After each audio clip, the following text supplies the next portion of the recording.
Hello, students. I hope you're doing well. Today we're going to look at the verdict prophets in the Old Testament. We left off with Micah and Isaiah preaching to Judah, but we also have already covered Amos and Hosea to the north, the northern kingdom, and then Jonah was sent to Nineveh, the terrorist capital of the Assyrians. So we left off with the idea that Assyria was raping and pillaging and doing all sorts of horrible things across the region. But Assyria was getting greedy and they spread out their army too thin, and that weakened them. So the next superpower to arise that opened the door for a new kingdom, a new threat to the region, and that would be Babylon. Now, the kingdom of Babylon really rose and fell with King Nebuchadnezzar. That's his name. And what we know about King Nebuchadnezzar from outside sources of the Bible, that he was short. He was a short man. Nothing wrong with that, all right? But despite being short, Nebuchadnezzar had soaring ambitions. He dreamed of dominating the world, and he made no attempt to keep it a secret. So people frequently mocked him. Can a man like this reign over the entire world? I don't know. But he rose to power after his father destroyed Nineveh in 612 BC. So it begs the question, Jonah just had a revival in Nineveh. They did respond in repentance. So was it all emotion? It apparently did not last. So here's a artist rendering of beautiful Nineveh. It's beautiful, isn't it? But we have to remember that this this wonderful city was built on dirty money. Okay, they pillaged and destroyed lives in order to build such a great city.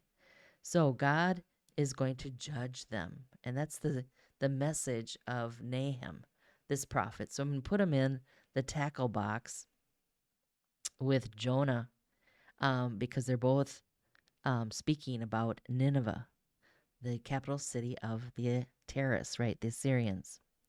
So God is going to judge Nineveh and the Assyrians as they fall to Babylon in 612 BC. Now, Nahum is rarely preached or read even. Why is that? It's because it's harsh, it's bloody, it's crude, but it does express the seriousness of God's judgment. He gets to preach, Nahum gets to preach the message that Jonah wanted to preach, the destruction of the Assyrian terrorists. So the book begins, Nahum begins with, "Woe to the bloody city!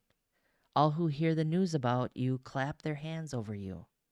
For upon whom has not come your unceasing evil?" Like, you deserve this kind of thing. And you can kind of feel when you read Nahum that he's searching for language that communicates the awful terror of God's wrath. And on the surface, it's odd to think that Nahum's name actually means comfort, and his message is all about wrath and judgment. But what is God's wrath? What does that mean? What is wrath? Well, wrath is not a divine temper tantrum. Temper tantrum. He's not, losing it and blowing his top. No, the wrath of God, I'm reading from Romans 1, the wrath of God is revealed from heaven against all ungodliness and unrighteousness. And it says God's wrath is revealed when God gives them up to suffer the consequences of their sins. So what is God's wrath?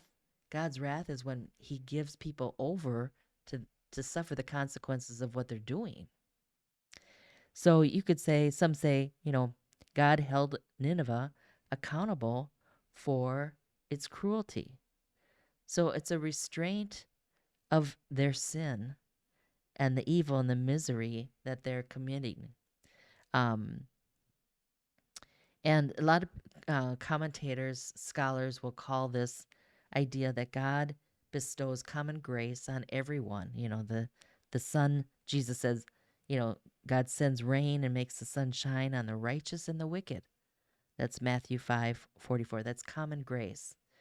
But at some point, God says, no, I'm going to remove my common grace and judge. So his restraint of evil has its limits. So when the Bible says the wrath of God, it's not talking about an emotional outburst by God. No, the wrath of God is revealed when God gives people over to the consequences, removes his common grace from them, and he allows them to suffer the consequences of what they're doing. So, how is this comforting? How is judgment comforting? There's so much injustice in the world. There's discrimination, there's slander, nepotism, human trafficking. The legal system can be unjust and it often fails. So, the idea of judgment is comforting because God will deal with evil. And that's what this message is in Nahum. So it's a good message, even though it's hard. You have this statement in Nahum: the Lord is slow to anger, but great in power. The Lord will not leave the guilty unpunished. The Lord is good, a refuge in times of trouble, and he cares for those who trust in him. So we can take heart in the message of Nahum. The Lord is a refuge for us in times of trouble. He cares for us, and he will bring justice in his own time. So this is comforting, isn't it? Because we get frustrated when people get off the hook, or nothing is happening. No one is put in jail when they do something wrong. I often feel that way. But Nahum gives a comforting message that God will deal with the wrongs and make them right in his time. So, what's implied here implicitly is the concept of the day of the Lord. The day of the Lord is a phrase that you'll find in these prophets, Zephaniah, Habakkuk, and Joel. And so I'm going to put these three prophets together. I'm not going to speak about them separately. So let's look at them as a team, this threefold team. And they're in one box. They're sent to Judah, and they're known as the Day of the Lord prophets, Zephaniah, Habakkuk, and Joel. And the imagery that's presented in this Day of the Lord is an undoing of what flourished in Eden. So they use language like this: the fields are destroyed, the ground mourns, the wine dries up, the oil languishes, the cattle and the sheep are starving. That's from Joel. So you can see the imagery is like reversals. The land was once flourishing like Eden, and now it's gone to hell. All right. So there's seasons of great trial on the earth. And so Habakkuk's message is that the righteous must learn to live by faith. So the idea of God intervening is called the day of the Lord. Okay, it's like a day of the Lord is like a divine visitation. So if I had a day of the Lord today, it would be like God knocking at my front door. Okay, it's the Lord. What does he want? It's the day of the Lord. It's a day of visitation. Do I hide in the basement? Maybe. Or is this a good day? It depends. So the prophets, I'll put up my notes here. The prophets talk about the day of the Lord, a day of visitation where God intervenes on what's going on. And it's either described as a day of darkness, a day of gloom, a day of clouds and thick darkness. This is Hebrew poetry at its best because it covers the earth in this undoing of creation. It's a day of wrath, distress, anguish, ruin, devastation. And so for those who mock God, a day of visitation from God is a day of darkness because it's exposing them and reprimanding them. But for those that love God and trust him, a day of visitation is a day of blessing. So when you think of the day of the Lord prophets, they're talking about a two-sided coin. For those who mock God, this is a dark day. But when God visits to the righteous or those who trust God and believe in Him, it's a day of rescue. It's a day of exoneration, of deliverance. This is a day of blessing. So, in these three prophets, the day of the Lord prophets, they're going to have both sides. They're going to talk about a day of gloom for those who mock and a day of blessing. So, for example, Joel says the day of the Lord is a day where God's going to pour out His Spirit on all flesh, where your sons and daughters will prophesy and dream dreams and see visions, and everyone who calls on the name of the Lord will be saved. So, it's a bad day and a good day, depending on where you're at with God, right? And I love this one passage out of Habakkuk 3. He says, in seasons of great trial, though the fig tree should not blossom, nor fruit be on the vines, the produce of the olive fail, the fields yield no fruit, the flock is cut off from the fold, and there be no herd in the stalls. Okay, everything is going bad, in other words. Yet I will rejoice in the Lord. I will take joy in the God of my salvation. So the day of the Lord, prophets are prophesying of two things going on when God visits and intervenes. He's going to do something. And the righteous must learn to live by faith. We have to trust Him. And so these day of the Lord prophets describe God's visitation through language that I would call cosmic signs.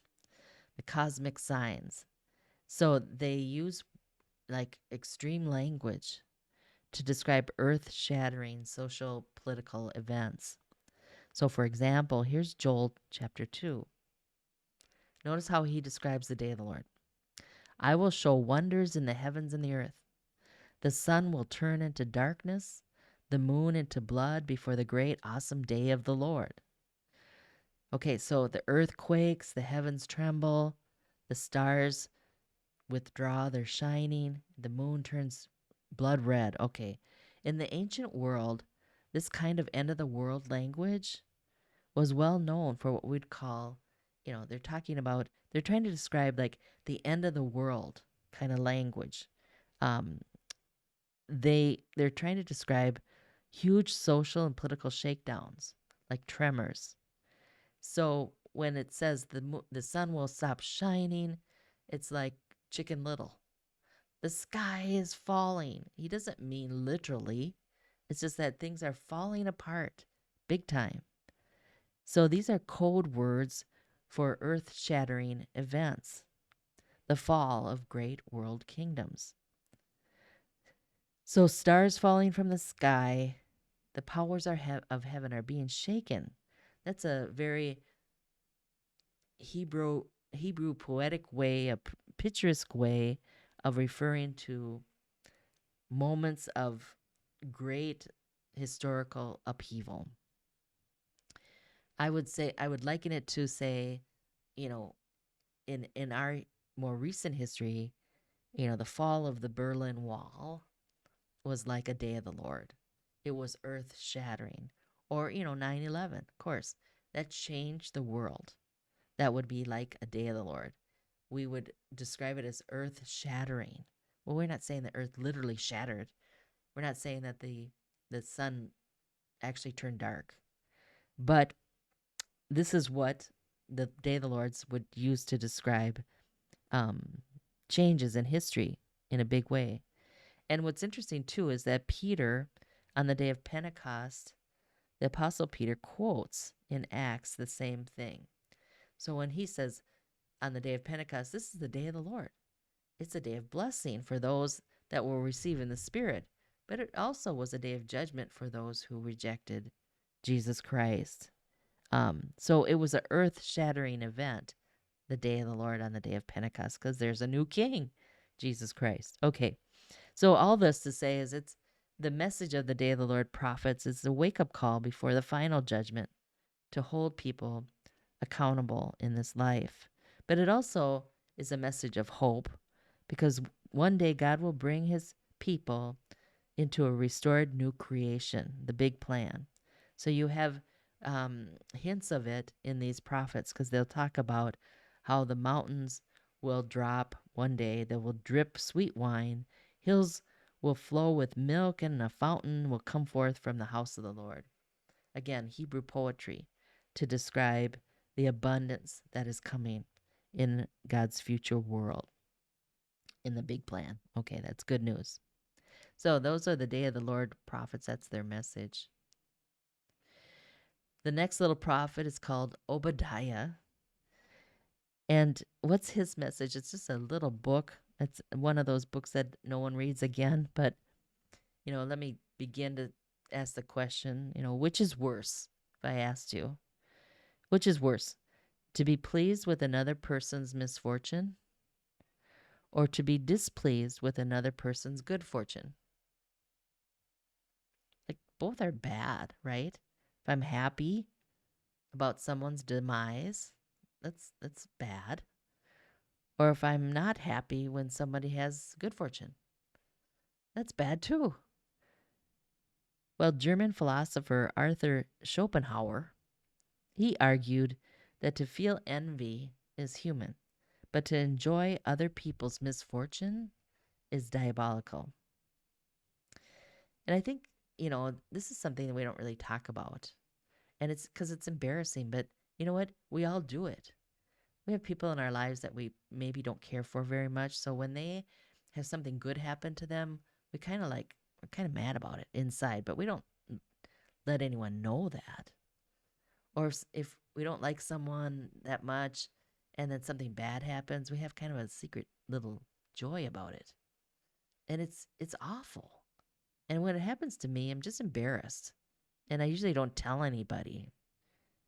But I think this is one of the great ironies of our relationships is that, sometimes the deepest wounds that we have are just rarely inflicted by strangers or casual acquaintances. They come from the people closest to us and maybe even our families.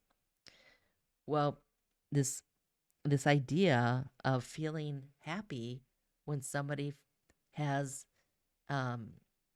trouble is known as harm joy. And this is the backstory of Obadiah's message. So what's this all about? Well, his message is to Edom, which is just to the west of uh, Judah, in what we'd call modern day Jordan. And the Edomites were Judah's cousins, and we haven't focused on them, but they come into play here. So think of distant cousins of Judah. And so what's happened is that Judah and their cousins, Edom, had not been in good relationships for generations. They had been feuding for a long time. And so, what, if you can think about it, it'd be like if, say, my great uncle did something to my other aunt. And this is like, a couple generations ago. But I know the story, right? And it split the family. And everybody's mad at the uncle. And they carry that story from one generation to the next. Well, if I were to do that and I see my uncle at some funeral or something, I'm going to look at him with dagger eyes because I know the story. Well, that's what we'd call harm joy. I don't have anything to do with what happened with my aunt and uncle. Why am I carrying it?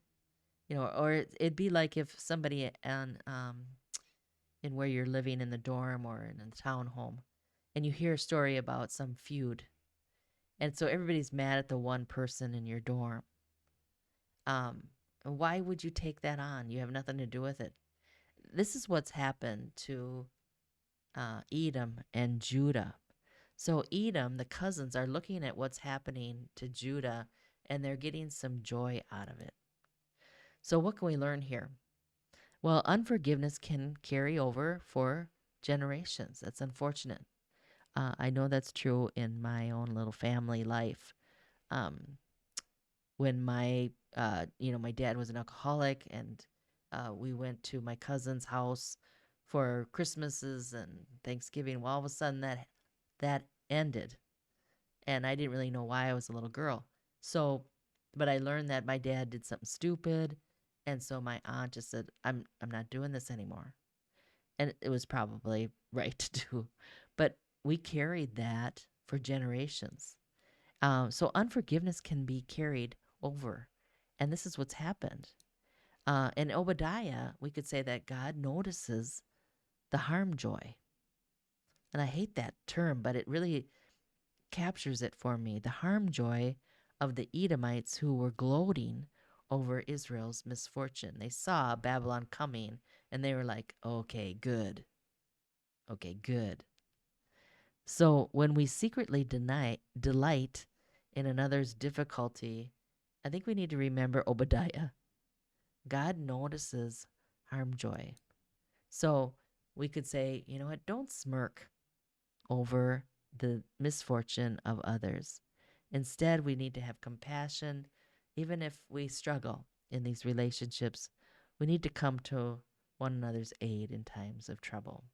So Obadiah, though it's overlooked, has a really good message, doesn't it? Okay, Jeremiah.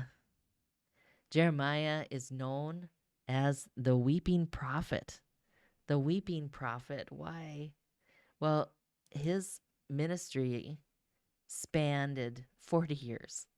So, you compare him to, say, an Amos, who was this farmer, a fig farmer who was called out of farming for just 6 months. Okay, then he went back to farming. Well, Jeremiah prophesied for 40 years. That's a long time. And you can see from the table there that it begins in 626 BC with his calling, and then he lives through many things. He's living in Jerusalem when Nebuchadnezzar and Babylon start deporting people. And we mentioned this, and we're going to talk about this in the next couple lectures, that there's going to be 3 deportations. And so Jeremiah is in Jerusalem while he sees the first set of people being taken, which included Daniel. And then he sees the next set of deportations, and that included Ezekiel. Okay. And then he's there when the last thing happens and Jerusalem is destroyed, it's burned to the ground. He survives that, and he watches the final deportation to Babylon for Judah. So there's a lot to unpack in Jeremiah's story. So let's begin with the temple that's in Jerusalem. This is Solomon's temple. It was this grandiose temple. We remember the big complex, the government complex that he built. He spent a lot of money, and he got Israel into great debt. Okay, so what happened to Solomon's great temple? Because we are years and years later. Well, it's just like anything. If you build a new home, 100 years later, that new home is old, right? And if you haven't taken care of it, it's going to look bad. So what happened to Solomon's temple? Well, the people had pretty much neglected it. And by the time of Jeremiah, they still used it, but it was a dilapidated warehouse. But the people looked at Solomon's temple like it was a lucky charm. If it's still standing, they believed that God's presence was still protecting them. As long as it's standing, they're good. As if God was bound to them despite their moral bankruptcy. So Jeremiah goes to preach in the temple in Jerusalem. So he deliberately goes to the place that Judah thinks is the most safest place on the planet. And so he goes into the temple. This is Jeremiah 7. And he says, do not trust in these deceptive words. This is the temple of the Lord, the temple of the Lord, the temple of the Lord. Okay, saying as long as the temple's standing, we're good, right?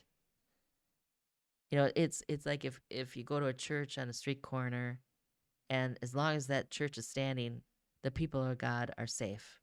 It's goofy. So he says to them, will you steal, murder, commit adultery, make offerings to Baal, and go after other gods, and then stand before me in this temple? Has this house, the house of God, called by my name, become a den of robbers in your eyes?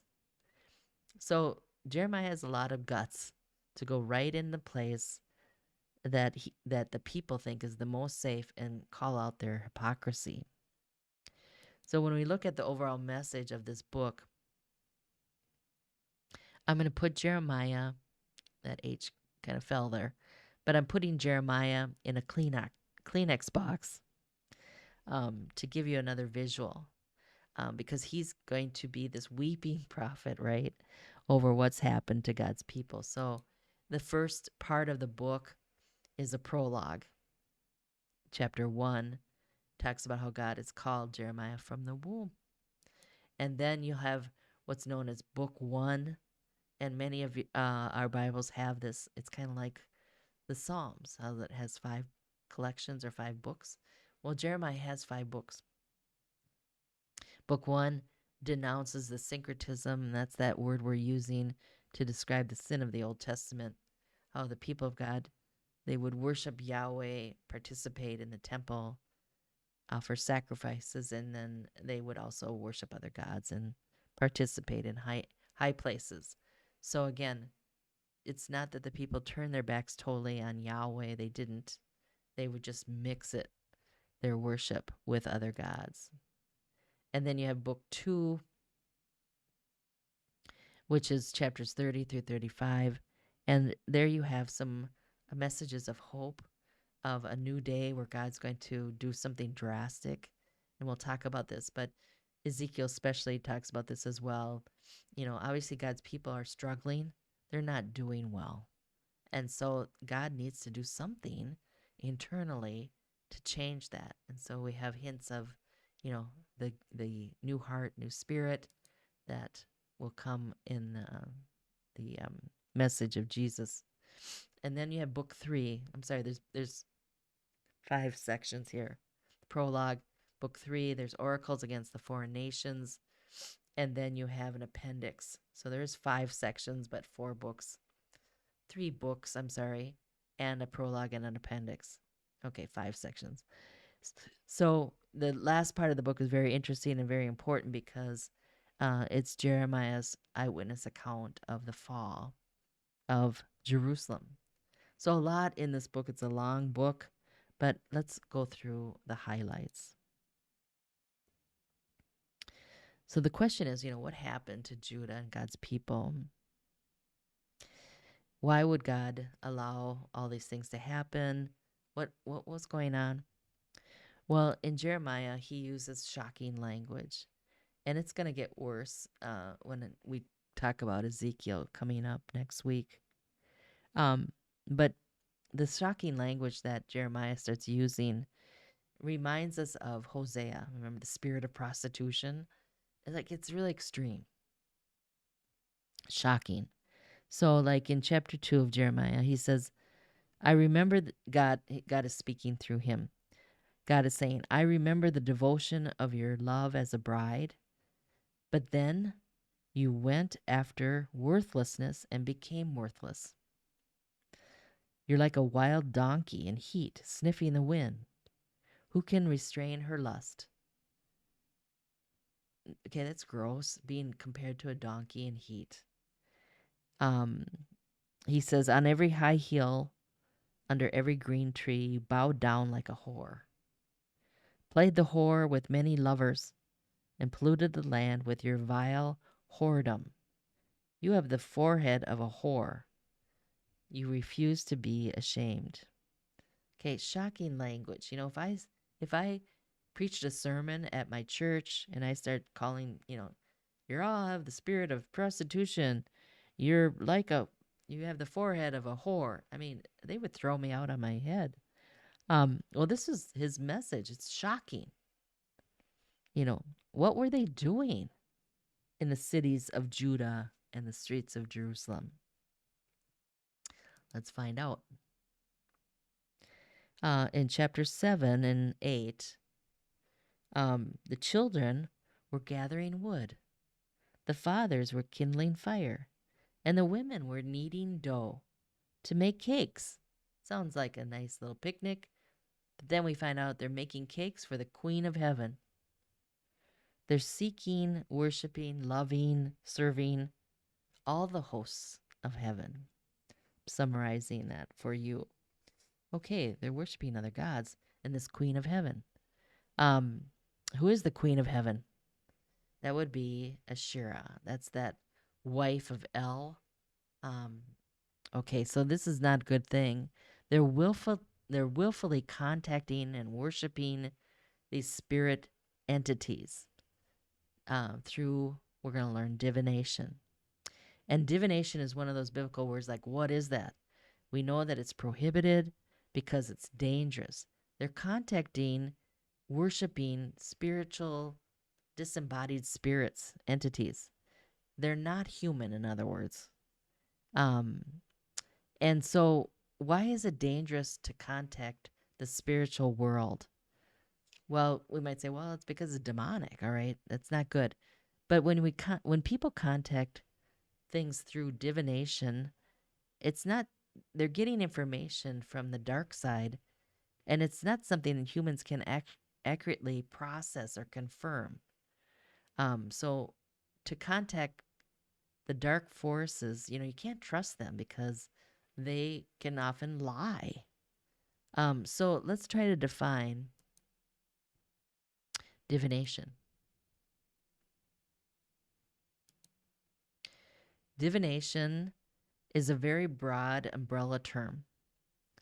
So it includes a wide variety of practices, but you'll find it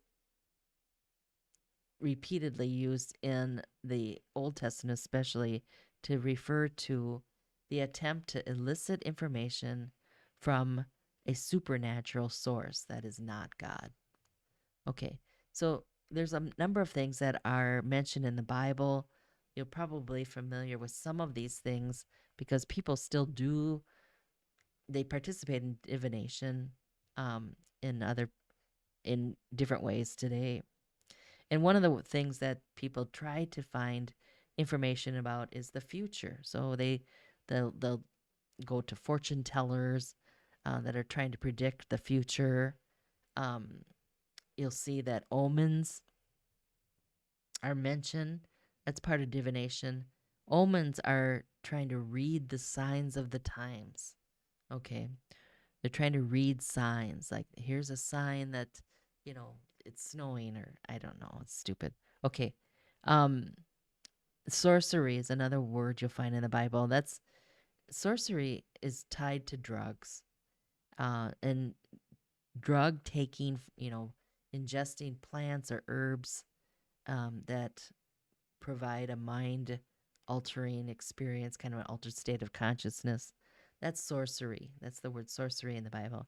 It's connected to drugs and the use of drugs to attain that, psychedelic drugs were used for millennia throughout the world to um, contact their gods. Okay. Charms and spells, these are mentioned as well. These are things that people try to control their circumstances or control other people. You'll see the mention of a medium. Today we call them channelers, whatever. The word medium means a knowing one. So the medium is trying to contact an entity that has knowledge. And so they enter into that spirit, or they channel that spirit for the purpose of receiving information from a spirit. And then lastly, another thing that's mentioned is inquiring of the dead. We call that seances. Okay, all this I'm trying to say is that the Bible prohibits this kind of activity. And this is what Judah was involved in. So they would worship Yahweh at the temple, and then they do all these sorts of things with divination. So why does God prohibit this kind of thing?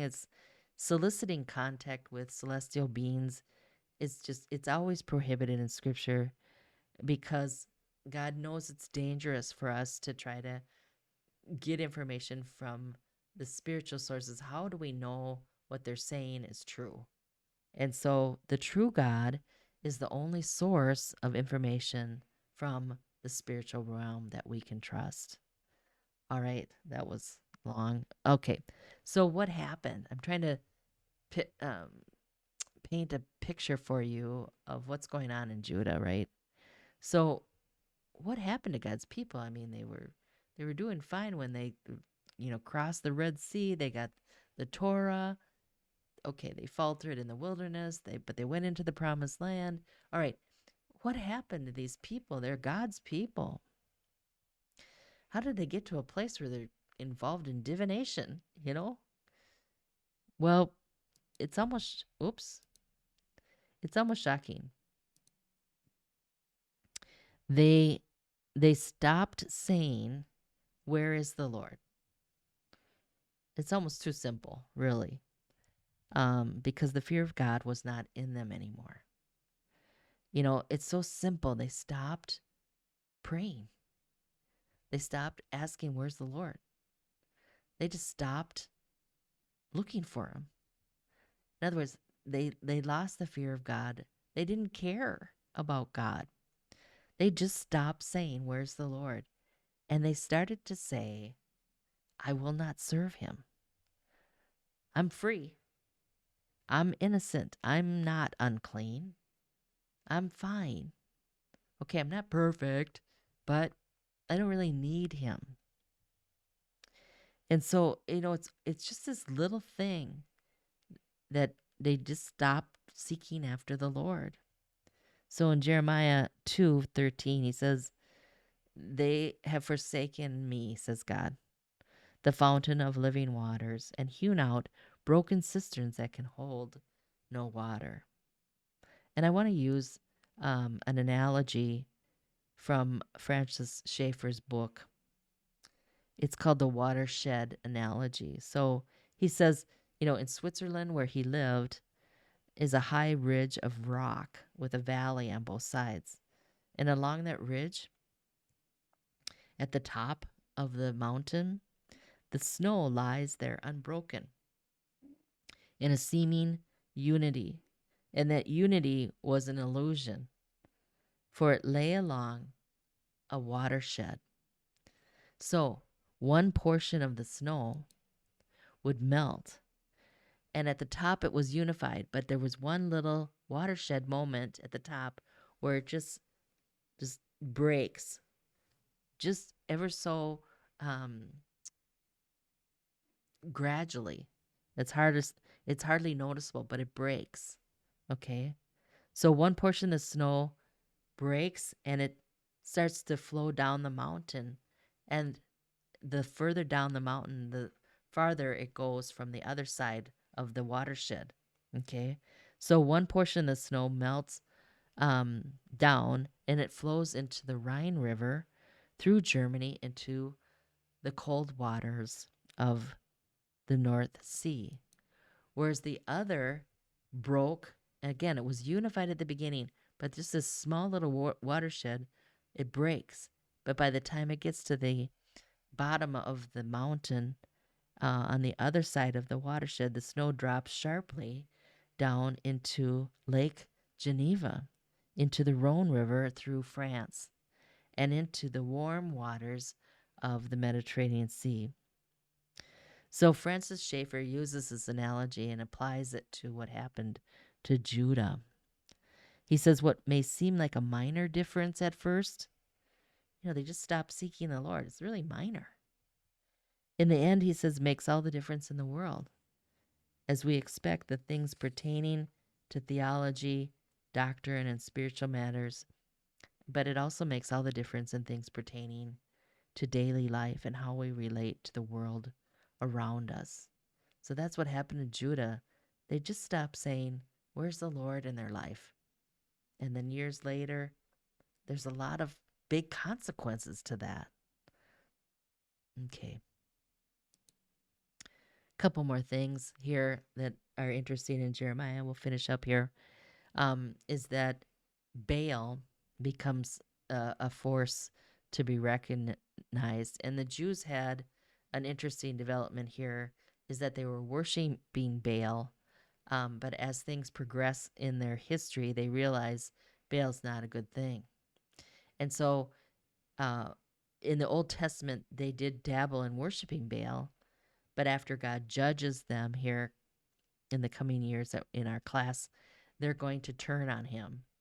And his name morphs on us in the Bible. So in the Old Testament, we've been calling him Baal, okay? But we're going to see by the time you get to the New Testament with the Gospels, his name is Beelzebub or Beelzebul. What's going on here with his name? Well, the Jews did refer to Baal as time progresses as Baal-zebul or Baal-zebub. You'll see this in the New Testament. Baal means Lord or Master, okay? And the hyphen there, word that's attached there, means they were calling him the Lord of the high place, which is a good designation, right? And then they started to see that Baal was not really for them. And they realized that he's really the Lord of the flies. It's a way to say that Baal is Lord of the pile of crap. Okay. And when you have a pile of crap, what does it attract? Flies. Okay, so they're starting to realize later on, not in the time of Jeremiah, but later on, Baal is not good. And so when you get to the stories in the Gospels, you'll have Beelzebul or Beelzebub, and Beel is this prince idea. And here they realize that Baal, his real identity, is the prince of demons. So this is a good. I'm going forward in the story, but it's a good thing to note that even though they fall into the deceptiveness of divination and the worship of Baal, Queen of Heaven, Asherah, they're in trouble during the time of Jeremiah. But their judgment that's coming wakens them up to the notion that Baal is actually the Old Testament word for Satan. Okay. So the little story in Luke, the religious leaders were accusing Jesus of casting out demons by Beelzebul, the prince of demons. And Jesus says, this is ridiculous. That doesn't even make sense. If Satan is divided against himself, how will his kingdom stand? Why would Satan want to cast out his own little minion army? So Judah is in trouble. My point in bringing this up is that Judah is worshiping Satan and doing all sorts of things with divination. So Jeremiah's message, let's finish up here. Jeremiah's message to Judah is surrender. Surrender to Babylon. And of course, the king of Judah in Jerusalem doesn't like that.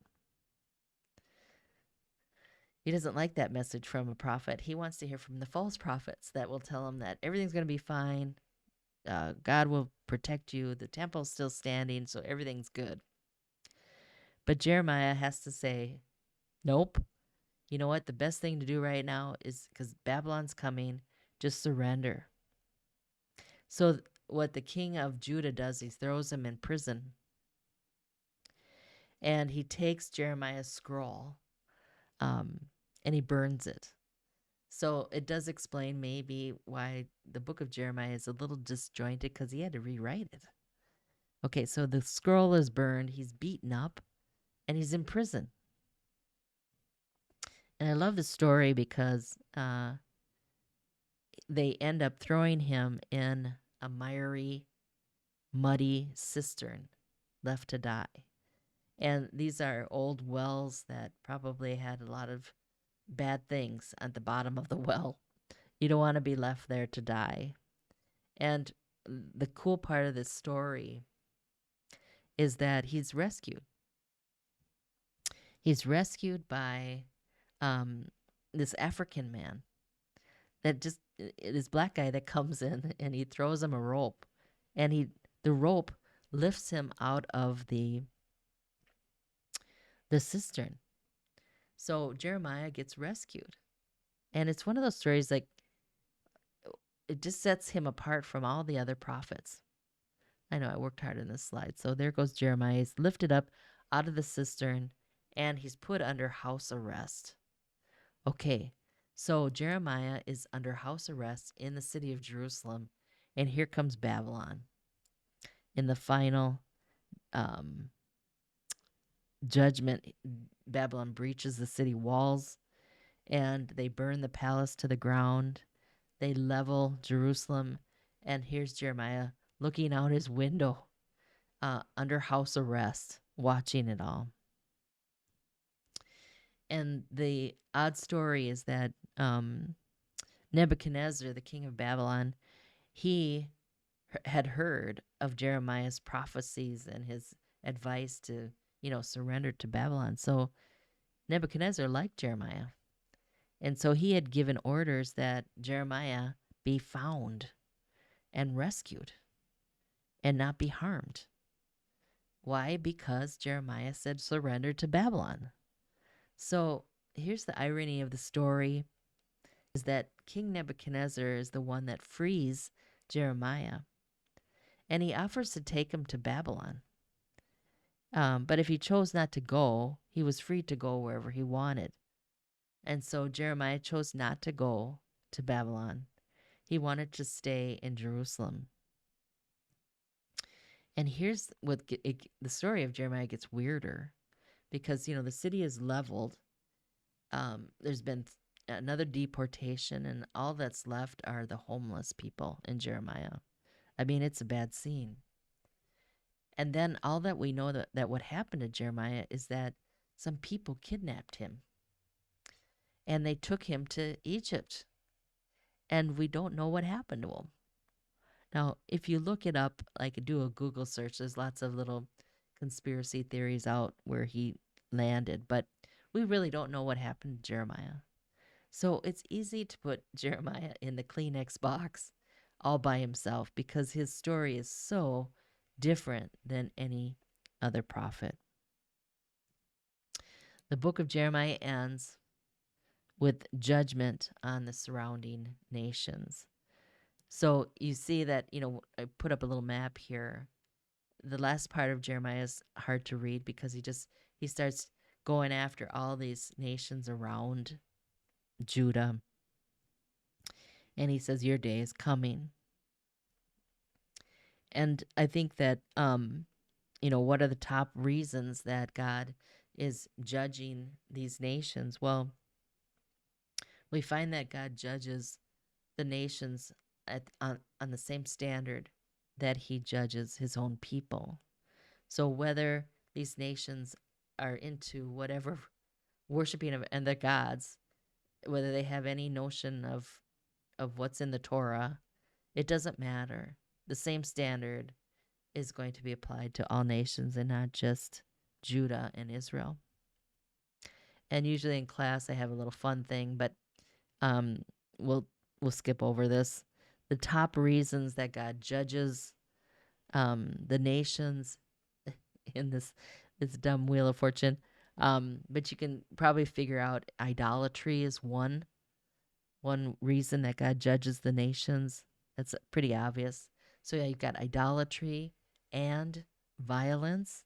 So that's another thing God is concerned when he sees the nations if they're very violent. And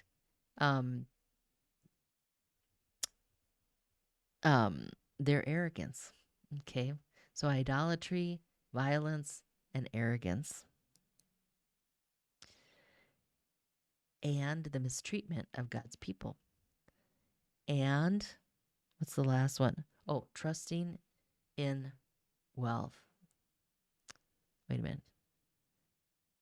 Mistreatment of God's people and, oh no, it's TikTok. I'm sorry, I threw that in. They're obsessed with TikTok. Oh, too much cough syrup here. All right. My point in bringing this up is that God is concerned with how the nations are doing as well. He sees what's going on. So, what's the takeaway here? Well, the bad news is that Judah is now in exile in Babylon, and it's going to last for 70 years. So, Jeremiah announces that in chapter 25. You're going to be in Babylon for the next 70 years. But the good news is, and this is very good news, is that Jeremiah has a very important chapter there in chapter 31. God is going to establish a new covenant that will guarantee that everything will change. And this is very good news because God's covenant faithfulness guarantees that things are going to change one day. And that's, of course, he's talking about a new covenant in Jesus Christ. So apostasy cannot cancel the big plan. Okay, my throat really hurts. And so we'll see you on Thursday, hopefully. Okay, bye.